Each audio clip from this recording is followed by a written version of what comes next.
Brainwash, be gone. A podcast for women who've left a high-control, high-demand religion. In every episode, we deconstruct one specific rule you were taught so you can let go of the harmful conditioning and live an amazing life on your own terms. Today, we'll be talking about... I know the church is true. So many features of high-demand religions play into our very human desires to feel safety and certainty. But that's not how things actually work.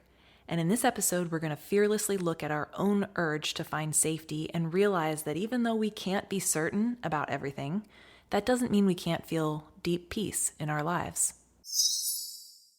So different churches use different language here. You may be from a group that said, I know this church is true, or you may be from a group that said something else, like Jesus is my Lord and Savior, or had a specific creed that you recited during celebrations.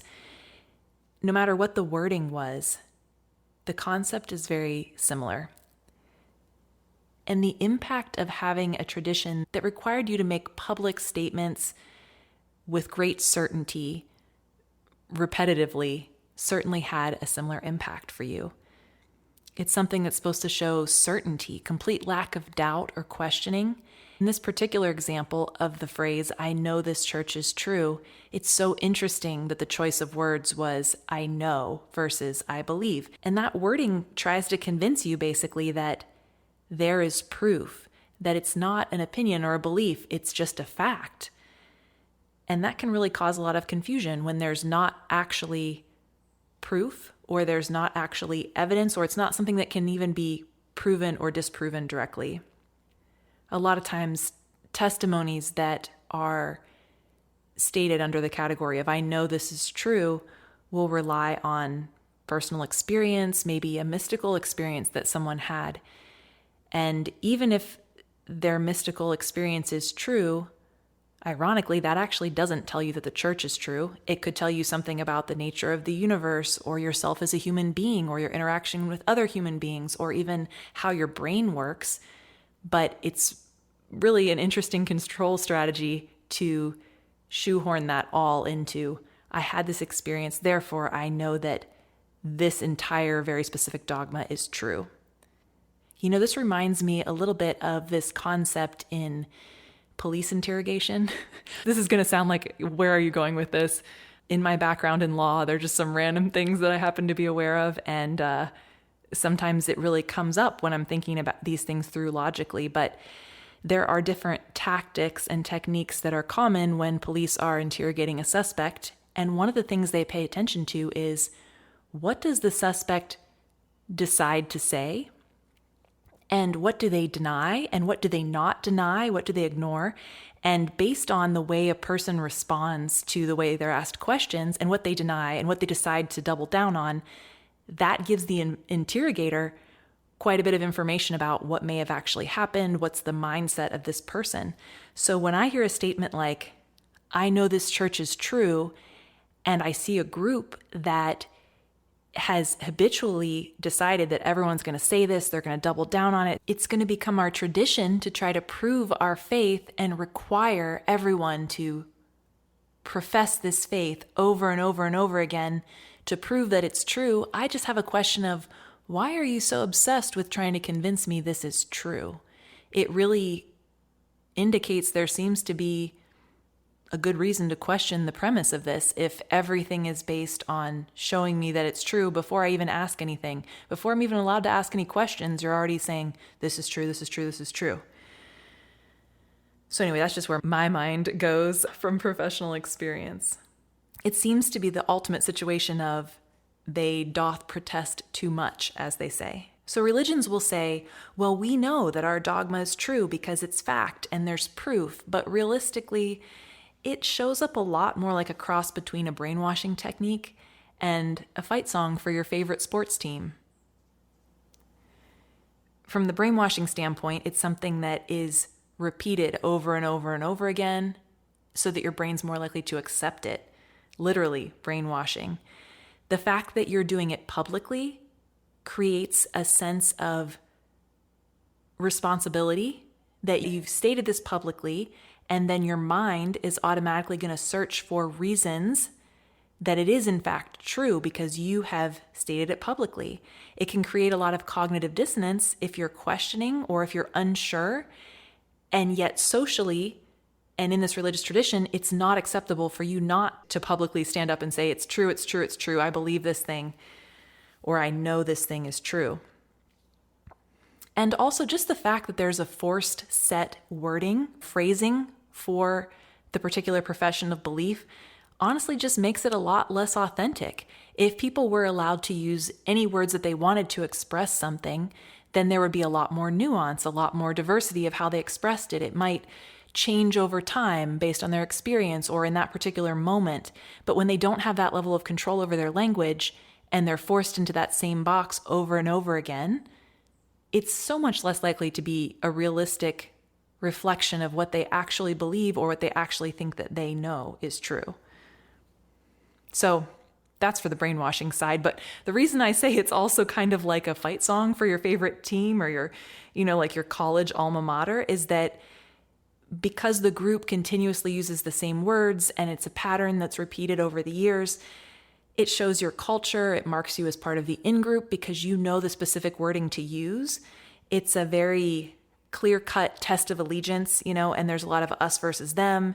It can even cause you to feel a little bit almost like nostalgic. There are certain traditions that when we participate over and over and over again, there's a familiarity to it that just gets embedded in our brain. But have you ever asked yourself what you do actually for sure really know to be true? It's kind of an interesting question, and I don't think I ever seriously asked myself that until I encountered some Buddhist traditions where they actually encourage personal inquiry. Like you actually just potentially for months at a time think about what do you actually know is true. And if you seriously sit with a thought like that, you'll start to notice, okay, a lot of this stuff, I think it's true because someone told me it's true. I mean, even outside of the context of religion, just if we're talking about anything that you think you know to be true, you'll realize, well, someone taught it to me, or I got it from a source that seems reliable. Like I read it in a textbook, I saw that there was a study on it, but I don't actually know that. I wasn't actually there. And you realize there actually are a ton of possibilities. There's almost certainty about nothing, which can be a little bit unnerving at first. It's like, how do I actually know this isn't the middle of a dream? How do I actually know that we're not in the Matrix, the movie where we're just in this simulation created by robots? It's actually weird. The more you think about it, the more you realize you can be certain of almost nothing. And for humans, uncertainty can feel terrifying. We seek safety and certainty. We want to be like, I know for sure this is true, and I'm staking everything on this. High control religions are designed to both provide you that feeling of safety and to take advantage of your instinct, your need for safety, to keep you locked in to their control and their system and supporting their whatever their shtick is. If you're getting used to the feeling of safety and the illusion of 100% certainty that comes from your religious group saying that they know for sure that these things are true, anything else feels a lot more terrifying. We can get addicted to the feeling of being sure that we're right. And then it's even harder to entertain uncertainty later on. It can feel harder and harder the longer we're in an environment like that spoon feeds us this alleged total security and certainty. It gets harder to get out of that the more used to it you become. But once we realize that safety and certainty are actually illusions, and there's a lot we can't possibly know, then we could actually just react differently. What if instead of fearing uncertainty, we just accepted it? How much emotional energy and time gets freed up when you are no longer personally responsible for figuring out a comprehensive theory about the universe that's 100% accurate? Like, what a burden that has been if you've been trying to do that, right? You could just be here in this life, in this moment, fully present, not fighting against it, not proving it, not grasping it, not trying to control it, not trying to change it. And that's actually really awesome. I used to be such a seeker.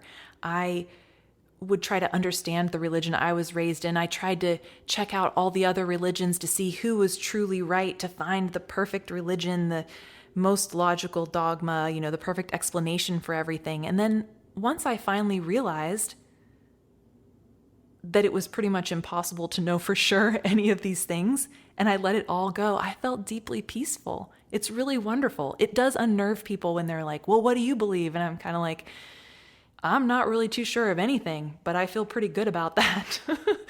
And I think the more of us that feel that freedom, the better it is for us personally and for humanity as a whole.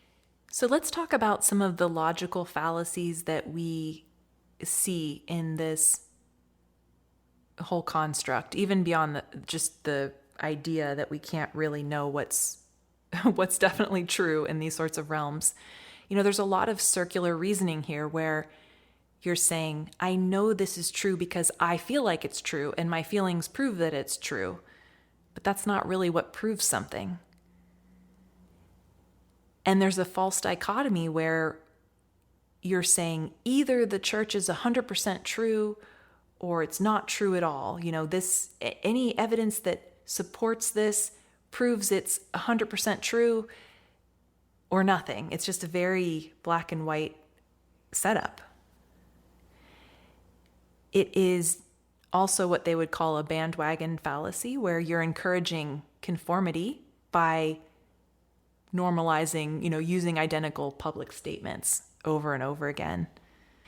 There's quite a bit of hypocrisy to talk about what's true and to have that be the foundation of your discussions, but to completely disallow any evidence that it might not be true or that there's any doubt. It's like we are having this discussion, but actually there's no discussion. There's one conclusion, that's all we're talking about, and there's no room for anything else. So it's like here you're told to be seeking this truth as though truth is something worth seeking, which I do think it is, but you can't reach any other conclusion or actually even inquire about it at all. And it only validates certain types of spiritual experiences if they seem to support the narrative. But if you have an experience that's outside of that or calls into question, for example, maybe you have a mystical experience and you realize that you're one with other people and it doesn't matter whether they're a member of your particular group or not. That sort of revelation or truth that you now know would not be entertained by these groups. So it really just asks the question about whether this is all based on wanting to know the truth or not, and it seems pretty clear that it's actually not, unfortunately. So what are some alternative viewpoints that you could have about this? I choose to believe, hey, I'm not so arrogant as to think that I can determine absolute truth. And it's not that I wouldn't use moral reasoning or use my conscience to think through how I want to behave in the world, but I just don't think that I can independently determine absolute truth and tell everyone else that they're right or wrong. I do think any real truth would, stand up to questioning and scrutiny. Of course it would. And I personally don't want to further millennia of violence by insisting that my group has the one truth and everyone else, obviously needs to be killed immediately. It's just stop the insanity, humans. It's time. Just saying.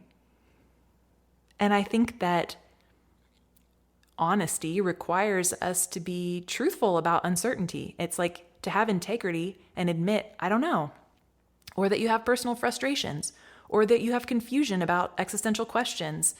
That just reflects honesty and emotional maturity. And that needs to be part of any discussion that you'd be having about any of these questions. I also think that if you're going to form a belief, it really needs to evolve through your personal inquiry and experience, not through social, psychological pressures or compulsions on the part of a group. So to reflect,